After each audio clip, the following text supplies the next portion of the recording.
USA ट्रक्सेस अपने customer भाइयों के लिए लेके आया है इंटरनेशनल 2020 और 2021 के ये ट्रक। ये सिंगल और डबल बंग ट्रक हैं। इनकी माइलेज की अगर बात करें तो बहुत ही मुनासिब है, यानी 2,37,000 से शुरू होती है, 4,29,000 के दरमियान इनकी माइलेज। और आवर्स की अगर बात करें तो वो तकरीबन 8,800 से लेकर 10,800 के दरमियान हैं। यानी बड़े ही मेंटेन और ख़ूबसूरत ट्रक हैं। इनमें यानी सिंगल बंक भी हैं, डबल बंक भी हैं। इसके अलावा जो वारंटी है वो पूरे 1 साल की है, जिसकी वर्थ तकरीबन $12,000 है। फिर 3PM की सर्विसेज हैं जो जिनकी वर्थ $3,600 है। इसके अलावा हम 10 न्यू टायर्स डाल के दे रहे हैं जिनकी वर्थ तकरीबन 7,000 है।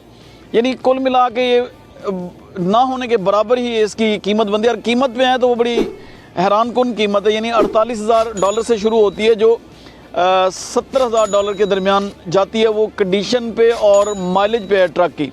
अगर आप ये ट्रक लेना चाहते हैं तो आप ऑनलाइन अप्लाई कर सकते हैं। हमारे पास फाइनेंस की सहूलत भी मौजूद है। एक बात क्लियर कर दूं, ये रिपो रेंटल या ऑक्शन के ट्रक नहीं हैं, वे ये मेजर फ्लीट्स के बड़े फुल्ली मेंटेन ट्रक हैं।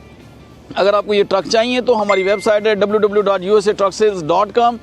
फिर भी आपको किसी किस्म की क्वेरी चाहिए या इन्फॉर्मेशन आप लेना चाहते हैं तो हमारा नंबर है 1833-698-7224। वहाँ पर भी आप हमसे रब्ता कर सकते हैं। हमें आपका इंतज़ार रहेगा। शुक्रिया।